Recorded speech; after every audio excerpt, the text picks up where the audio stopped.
Hello everyone, how are you doing? This is MD Tech here with another quick tutorial. Today I'm going to be showing how to enable BitLocker Drive Encryption on Windows 10. Now I find it to be very important to note that you have to be running either the professional or enterprise version of Windows 10 or Windows 8 if you're on a Windows 8 machine and you're watching this tutorial in order to use BitLocker. So I just want to make that point very clear. If you're using the home version of either Windows 8 or Windows 10, you should not proceed with this tutorial because it will not work for you. So with that out of the way, Windows does have the ability to encrypt system files with a built-in encryption system in place. So what we're going to do is we're going to head over to our computer settings. So I'm going to go under our start menu and I'm going to type in this PC. Should be listed directly above the desktop app entry. So you want to left click on that. So then you want to find whichever drive you're looking to encrypt. In most cases it will be the C drive. So what you want to do at that point is right click on your drive and then left click on this little option that says turn on BitLocker. You have to have an administrative account in order to do this. So in some cases you might receive this error saying starting BitLocker, this device can't use a trusted platform module. Your administrator must set the allow BitLocker without a compatible TPM option in the require additional authentication at startup policy for OS volumes. So you might be wondering what are you going to do at this point. So what we're going to do is open up the local group policy editor. So I'm going to minimize our window there and I'm going to type in local group policy and it should be listed as a control panel entry, so it'll say edit group policy. You want to left click on that.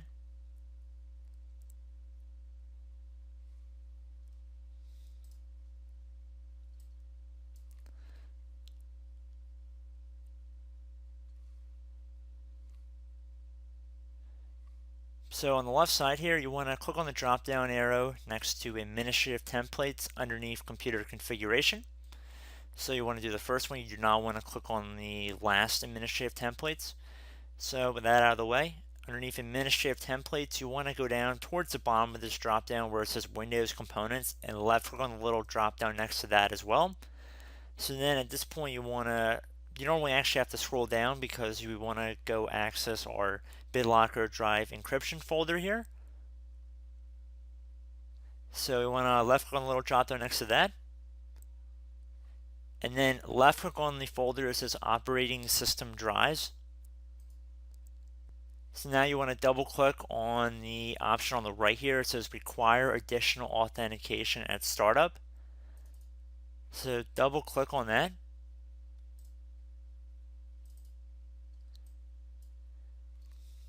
So when you're on a page, it looks like this and it says require additional authentication at startup. What you want to do is switch this to the enabled position. So at that point, click on apply and OK. Now you can close out of the local group policy editor and I'm going to reopen this PC window. So now again I'm going to right click on our drive and then left click on turn on BitLocker. So right now it's just verifying that our PC meets the basic system requirements. This may take a few moments.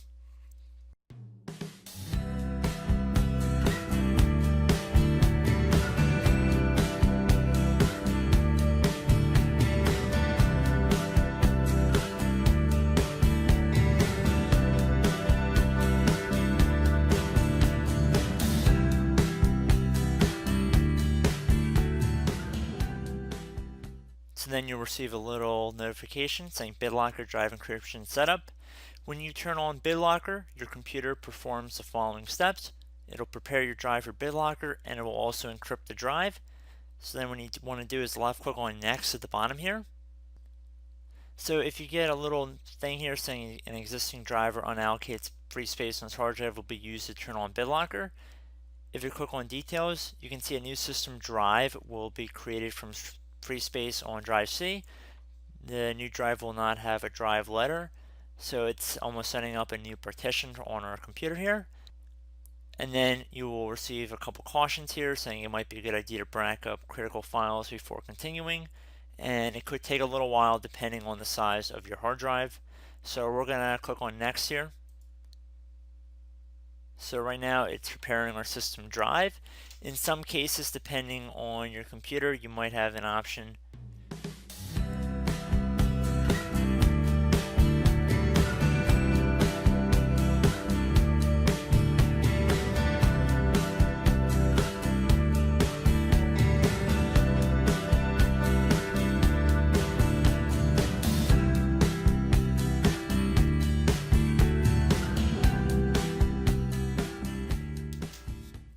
So then we might receive a notification saying drive preparation is complete.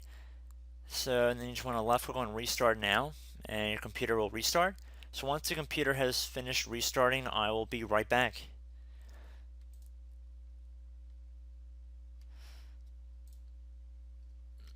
Alright, so at this point I just inserted our computer password and the computer has logged in. So now we see the BitLocker Drive Encryption setup. Our drive has been prepared for BitLocker. So at this point you want to left click on next. So underneath, choose how to unlock your drive at startup. Even if you do not have TPM compatibility on your computer, you can still choose to unlock your drive with a password, either by inserting a USB flash drive or by entering a password. If your computer does support TPM, you might have additional options like configuring automatic unlocking at startup. And you could also insert a pin at startup as well. However, since we do not have TPM compatibility on this computer, we do not have those options. So I will select enter a password in order to unlock our drive, even though a USB flash drive might be a little bit more secure, just for the sake of this tutorial.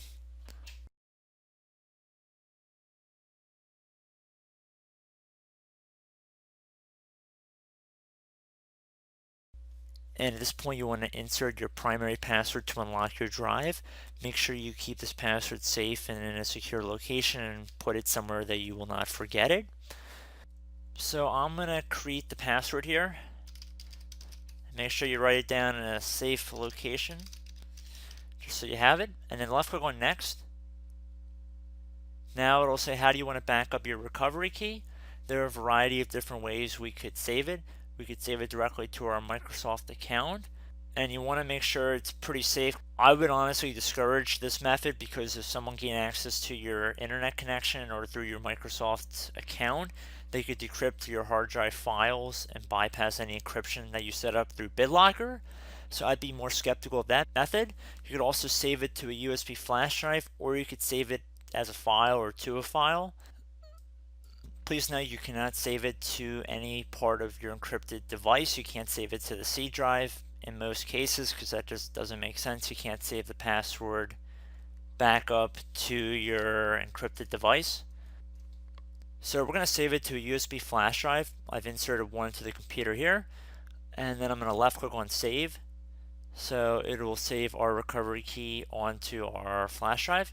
So at this point you can left click on next, and then you'll be prompted to see how much of your drive you want to encrypt. So you have two different options here. You could either encrypt used disk space only, which is faster and best for new PCs and drives, or you can encrypt the entire drive, which is slower but best for PCs and drives already in use. So in essence, this would make more sense. The first option, if you have a large hard drive and you do not feel the need to encrypt all of the space on it, even if it's used or not used. So I'm going to select this just for the sake of time. However, if you're very conscious about having any information on your hard drive not encrypted, I would choose the later option. At this point, left click on next. Then you'll say, are you ready to encrypt this drive? It might take a while depending on the size of your drive. And then it'll also run the BitLocker system check, which will ensure BitLocker can read the recovery encryption keys correctly before encrypting the drive. So the USB flash drive containing the saved recovery key has been saved. BitLocker will restart your computer before encrypting. Note this check might take a while, but it's recommended to ensure that your selected unlock method works without requiring the recovery key. So I guess that's a pretty good precaution that Microsoft takes, and I think most people should be appreciative of that. So and then you want to left click on continue. And again, this will take a little while depending on how big your hard drive is and how much is being used. So just keep that in mind. So encryption will begin after the computer restart. So I'm going to manually restart our computer here. And once our drive is finished encrypting, or I might actually tune it back in while it's encrypting just to give you guys a sense of what to expect. So in either case, I will be back shortly. Hello everyone, I am back. So we see that BitLocker has successfully set up. So at this point you can enter your password to unlock our drive and then just hit enter to continue. And if for some reason you lost your password and you had to use your recovery key, you could hit the escape key on your keyboard and then just follow the on-screen instructions on how to insert your key and hopefully resolve any issues you might have if you lost your BitLocker main key. So I hope this tutorial helped you guys out, and I will see you in the next video. Goodbye.